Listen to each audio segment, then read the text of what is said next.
In this video, we discuss about the types of quadrilateral. There are total 6 types. First, rectangle, parallelogram, square, rhombus, trapezium and kite. First है हमारा rectangle.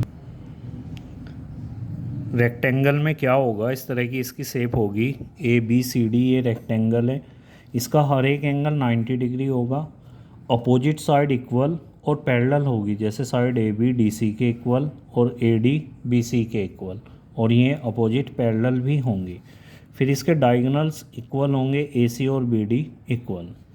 हर एक angle A, angle B, angle C and angle D 90 degree होगा। Diagonals bisect करेंगे एक दूसरे को, यानी कि O जो है वो मिड पॉइंट है AC और BD का।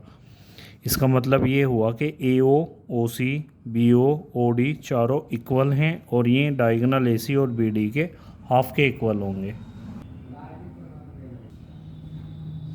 नेक्स्ट है पैरेललोग्राम। पैरेललोग्राम में अपोजिट साइड इक्वल और पैरेलल होंगी, यानी कि AB और DC इक्वल और AB और DC पैरेलल।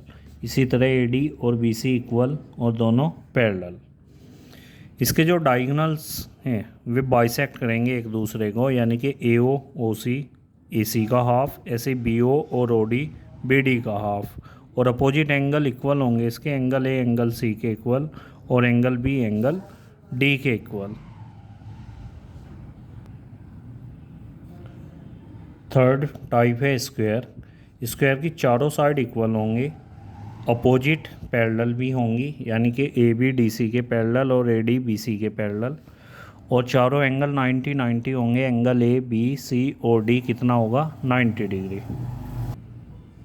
डायगोनल भी इसके इक्वल होंगे, यानी कि डायगोनल AC और BD इक्वल होगा, और डायगोनल 90 पर बाइसेक्ट करेंगे, यानी कि जो इस पॉइंट पर एंगल बनेंगे चारों एंगल 90 90 डिग्री होंगे, और डायगोनल बाइसेक्ट करेंगे और डायगोनल इक्वल है तो इनके हाफ भी इक्वल हो जाएंगे। It means AO, OC, BO और OD चारों AC का हाफ भी होंगे और BD का हाफ भी होंगे।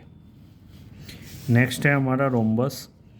रोम्बस की भी चारों साइड इक्वल होंगी, AB BC CD और DA। अपोजिट साइड पैरेलल होंगी, AB DC के पैरेलल, AD BC के पैरेलल, और अपोजिट एंगल इसके इक्वल होंगे, A एंगल C के इक्वल, B वाला D के इक्वल। डायगोनल 90 पर बाइसेक्ट करेंगे, यानी कि एंगल AOB, BOC, COD और DOA चारों एंगल कितने होंगे, 90, और बाइसेक्ट करेंगे तो AO और OC AC के हाफ, ऐसे BO और OD BD के हाफ।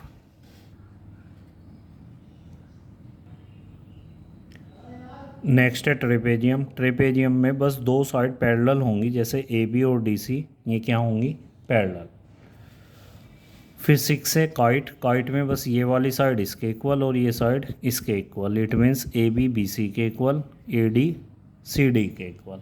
अगर हम इनके एरिया की बात करें तो एरिया ऑफ रेक्टेंगल होगा लेंथ इंटू ब्रेथ, पेरीमीटर होगी इसकी 2 इंटू L प्लस के B। एरिया ऑफ पैरेललोग्राम आ जाएगा बेस मल्टीप्लाई कोरस्पॉन्डिंग हाइट। जैसे बेस वाला ये लिया तो हाइट इसके कोरस्पॉन्डिंग में ये लेनी है, अगर बेस ये लेंगे तो हाइट इसके कोरस्पॉन्डिंग में ये वाली लेनी है। एरिया ऑफ स्क्वायर होगा side multiply side. Area of rhombus half into D1 D2, ये हम स्क्वायर में भी अप्लाई कर सकते हैं, हाफ इंटू D1 D2 इसमें भी लग जाएगा। नेक्स्ट है एरिया ऑफ ट्रेपेजियम होगा half into sum of parallel sides multiply H। Parallel side का सम और इसकी हाइट जितनी भी होगी इनके बीच की, इस तरह से मान लो एक ट्रेपेजियम है ये, AB CD के इक्वल, नहीं AB और CD पैरेलल, तो इसका एरिया आएगा half into sum of parallel side. It means AB और DC का सम और हाइट इनके बीच की परपेंडिकुलर डिस्टेंस जो होगी ये H आ जाएगी। Thank you.